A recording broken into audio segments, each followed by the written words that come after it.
tiatsika fa ny fahasoavan'Andriamanitra miaraka amintsika. Isika fa ny fahasoavan'Andriamanitra miaraka amintsika noho izy sandrivaky sy asantsika miaraka aminy.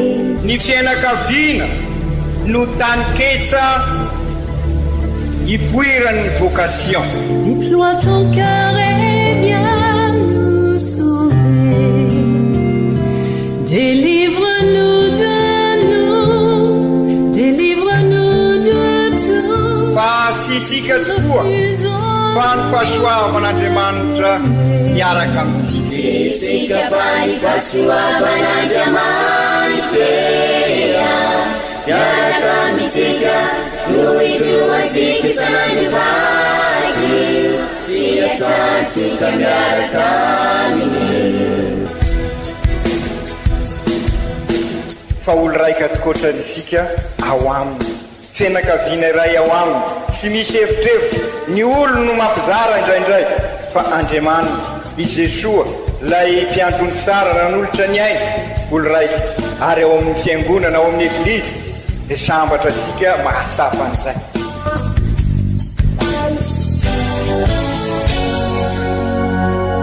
Olo araiky atsika atambatry ny fanahy masina kamiray, olo araiky ao amin'ny Kristy. Fandaram-pampianarana iarahana amin'ny son excellence Monseigneur Benjamin Marc Caramarson eto amin'ny radio Fania.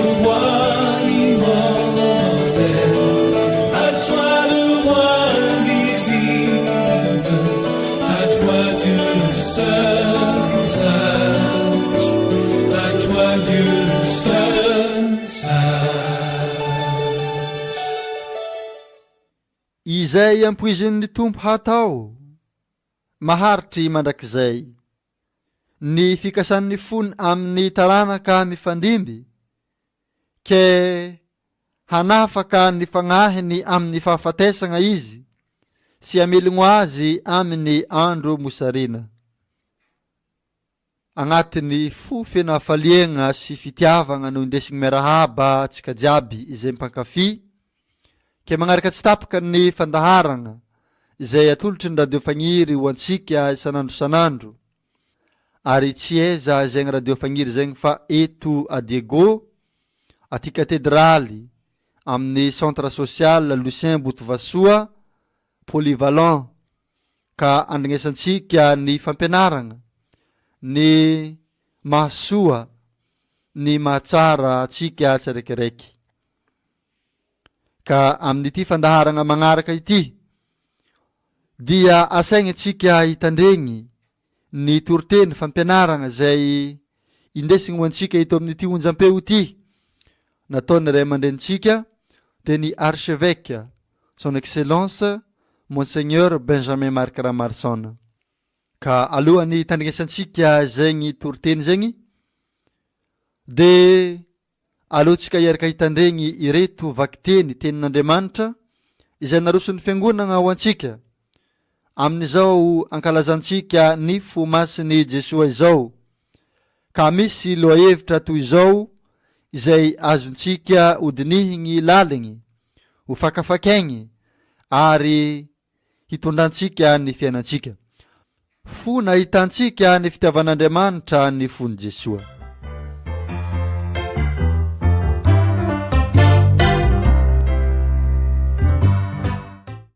Vakiteny masina voalohany boky Osea ampaminany toko 1:12 andininy voalohany tapany faharoa tohizina amin'ny andininy 13 sy 14 ary faranana amin'ny andininy 15 tapany 13 ka hatramin'ny 15.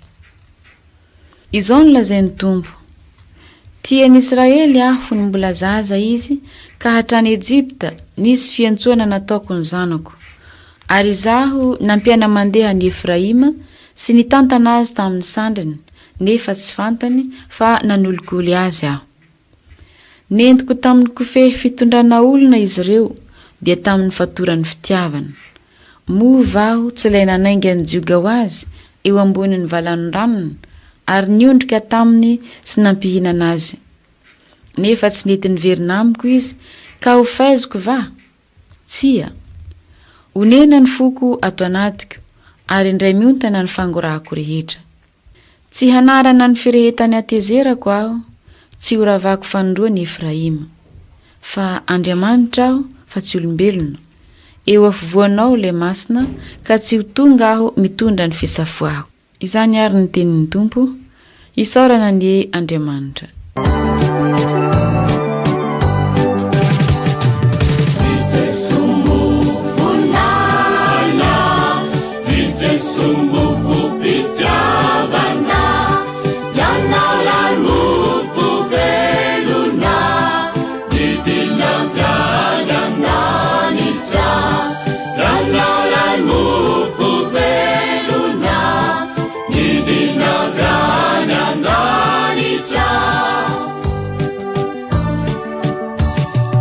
Samarana silang wanilana nunena kuatan itupuo Tesania falinga watanuna Yanari mufugana mufunifianaku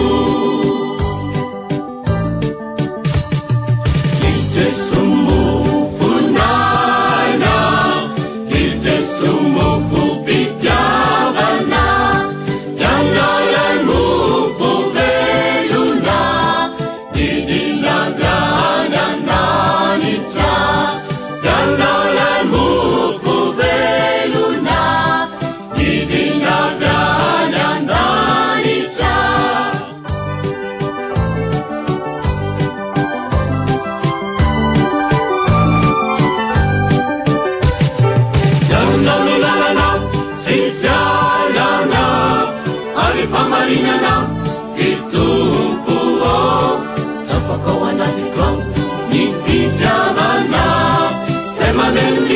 Aku acamiza Itesumu funanya Itesumu fupitavana Yanalamu fuveluna Nidinagayandanita Yanalamu fuveluna Nidinagayandanita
Vakteny masina faharoa, taratasiny masina Paoly apôstôly ho an'ny kristianina tany Efezy, toko 7, andininy 9 ka hatramin'ny 12, tohizana amin'ny andininy 14 ka hatramin'ny 17.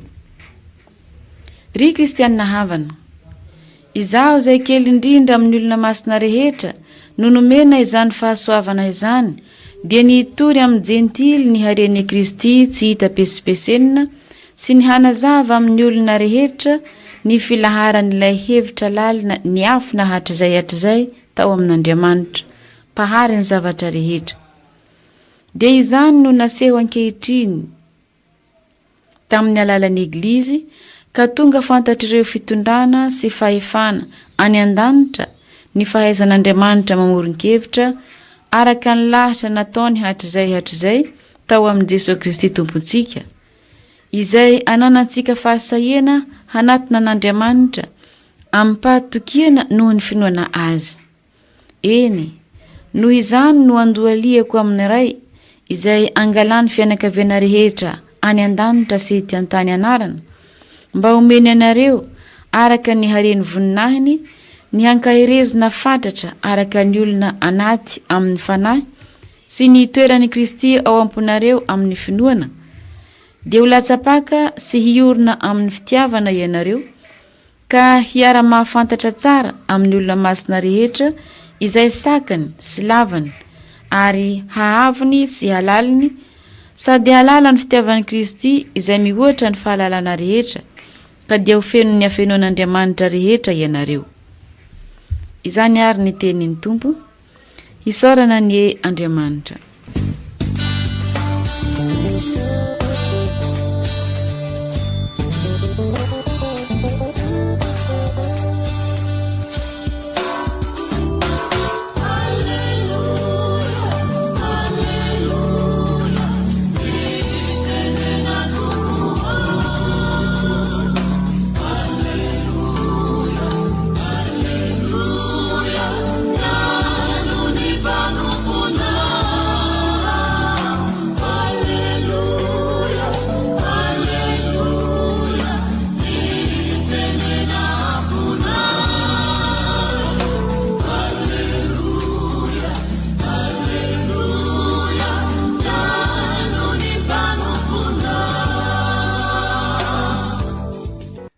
Evanjely masigny nosoroatan'ny Masinda Joany, toko faha 7. Nolefony miaramila anankiray ny fony, ka nisy ra sy rano ny voaka.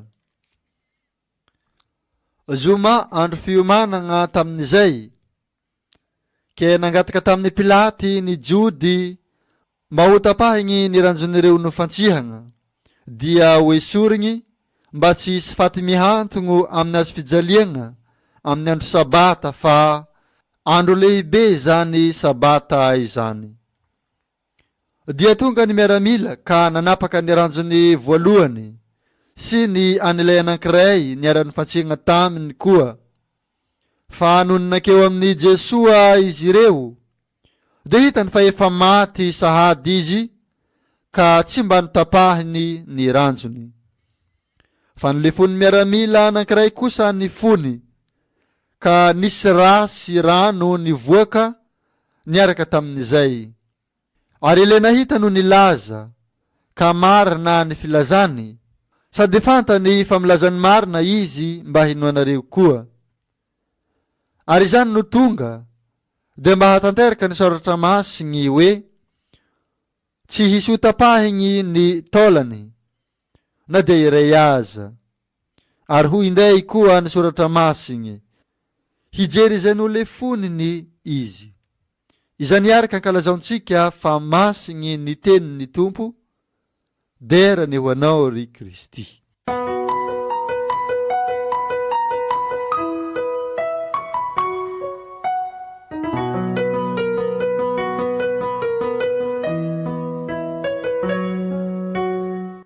Ry kristianina havana, raha tamin'ny alahady lasa teo ary sika niaraka namakivaky ny tanàna naneo fa eo anivosika tokoa Andriamanitra, manambara ny finoansika fa sy Andriamanitra lavitra no Andriamanitsika fa Andriamanitra mpiarabelona amintsika, ary dia mamelona antsika zay Andriamanitra zay sy amin'inona fa amin'ny vatany sy ny rany anambarany fa be fitiavana tokoa izy, ary dia izay fankalazana izay ihany koa dia maniraka asika mba ho eukaristia eo anivony mpiarabelona ihany koa isika siraikiraika avy. Isika zao no eukaristia tahaka ny Masiny Maria nandeha nanompo any Elizabeta ravaviny, tahaka ny Lucien Botovasoa nanolotra ny ainy noho ny fitiavan'ny tanindrazany. Ka isika koa amin'ny alalan'ny fanorenana ataosika, fanorenana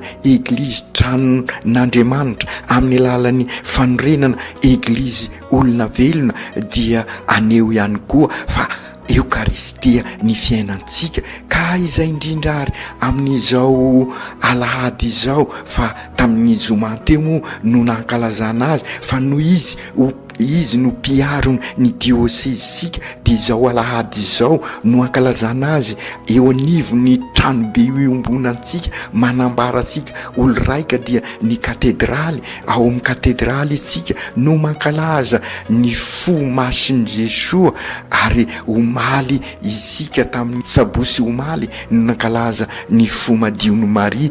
Ka izao alahady izao ary alahady ibanjinantsika manokana ny fo Masiny Jesoa, alahady manaraka ny faharoa aorinan'ny Pentekoty, zany hoe mbola etan'ny fanahy masina isika ka manorina an'izay eglizy tranon'Andriamanitra sy ny eglizy olona velona izay no mibanjina manokana ny fo ny Jesoa, mba hahatonga asika koa ho fo eo anivon'ny mpiarabelona amintsika. Inona moa ny dikany hoe fo? Sy ilay tova fosiny voalaza eto, sy ilay fo mitepo ao anatin'ny vatasika ao, izy zay tokoa Jesoa tonga nofo izy ary nanana fo ohatrantsika, fa ilay fo dia manambara ny fitiavana isika olombelona. Ka isika zao koa ary araka ny lazaisika entan'ny maha eukaristia isika dia isika ihany koa ny fo. Mila fo tokoa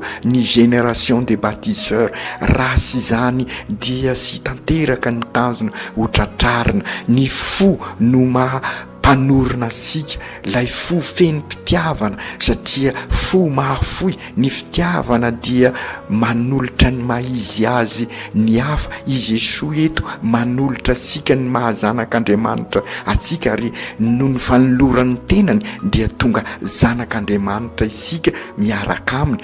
Ary ny fo feno fitiavana dia mandray ny mahaizy azy ny hafa araky izay mahaizy azy zay, ka mandray asika araky ny toetra asika sikiraikiraika i Jesoa, araky ny fahalemensika, satria ao anatin'ny fahalemenao izy tamin'ny Masindray Paoly niseho no heriko, ka mandray antsika tokoa i Jesoa araky ny fahalemensika, ary dia zany ny fo. Ary dia isika ihany koa ary araky izay voalaza izay, ary izay no antitrateriny ireo tenin'Andriamanitra izay arosiny eglizy amin'izao fankalazana ny manetriketrika ny fo Masiny Jesoa izao, dia mba tonga asika koa ho fo ho an'ireo manodidina asika, ary izay no vahatra, ary izay ny fototra tonga ny fanorenana ho maro-potitra sy voahozongozona, raha fo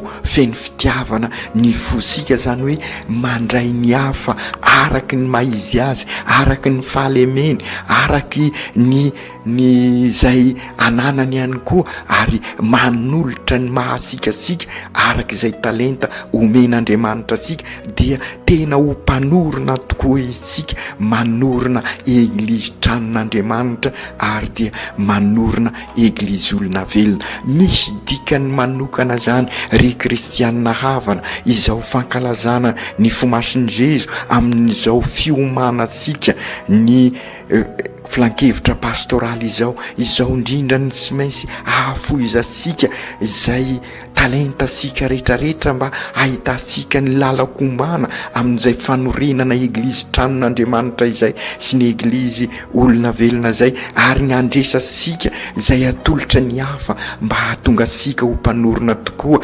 araky ny eglizy rehetrarehetra misy asika, na eglizy kely io ao amin'ny fianakaviana zany, na eglizy fototra io na eglizy fiombonana io na eglizy hira izao tokoa no andiniansika siraikiraika an'izay mba azosika atolotra sy zay rehetra raisika araky ny maizy azy ny tsirairay ka ahatonga an'izay fanorenana izay ary ny tenin'Andriamanitra dia manambara ary fa i Jesoa tokoa lay fony Jesoa sy manavakavaka sy manilikilika lay fo mampiombona dia mikarakara sika ary mahalala ny ondriny izy ary miay asika izy mikarakara sika izy hoy Ezekela mpaminany ao amin'ny vakiteny voalohany ary esoriko izy ireo izy hiala amin'ny tany rehetra efa nelezany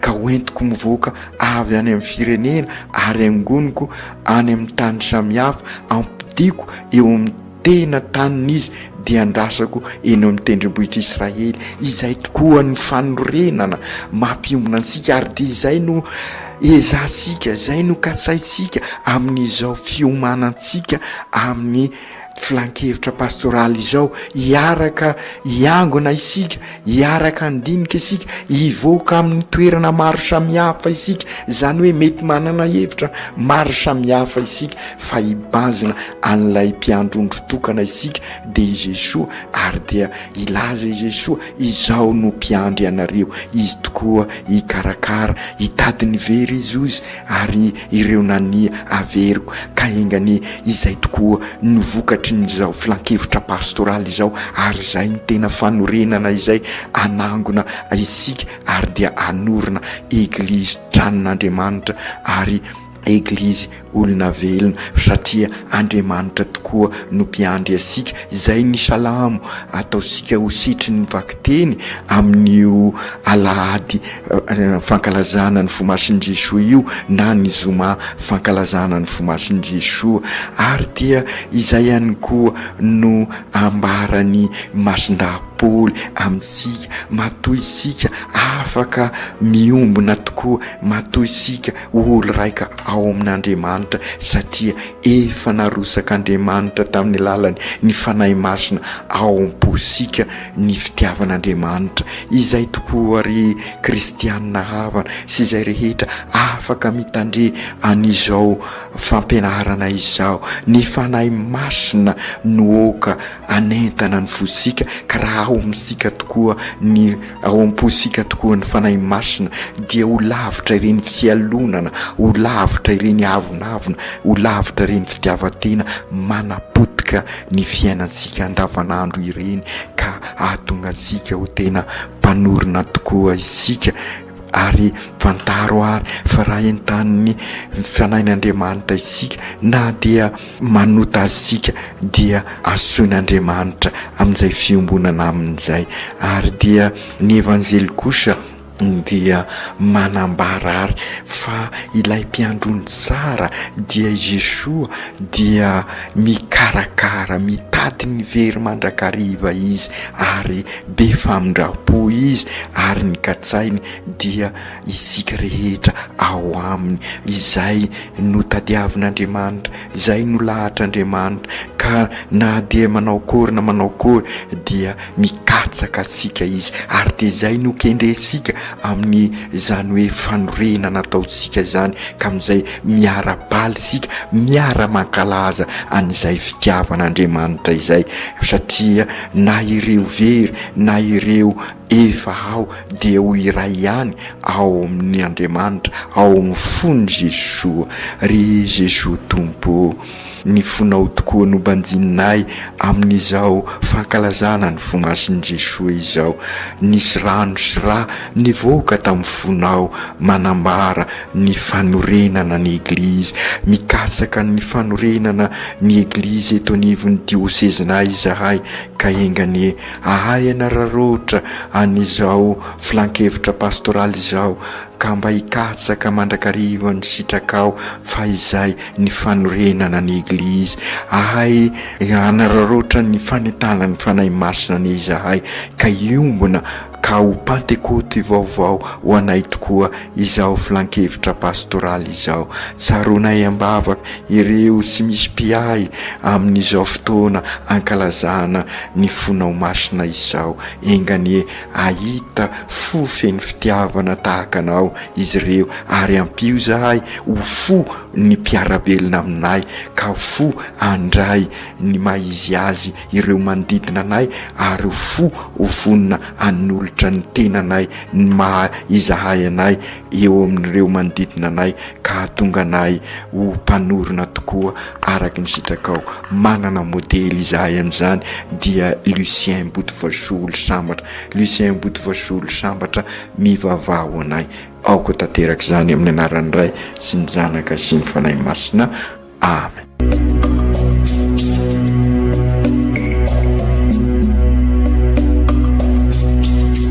Tsy atsika fa ny fahasoavan'Andriamanitra miaraka amintsika. Isika fa ny fahasoavan'Andriamanitra miaraka amintsika, no izy ho antsika sandrivaky, sy asantsika miaraka aminy. Ny fianakaviana no tany ketsa ipoiran'ny vocation. Déploie ton cœur et viens nous sauver.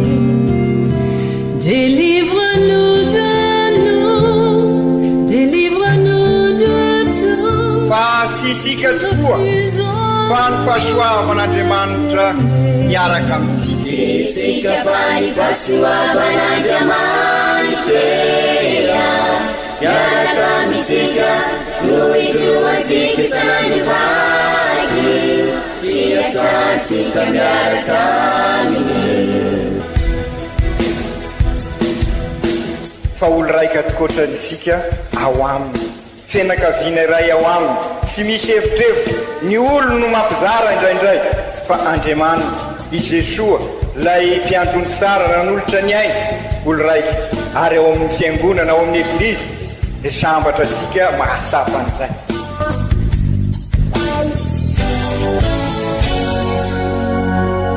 Olo araiky atsika atambatry ny fanahy masina kamiray, olo araiky ao amin'ny Kristy.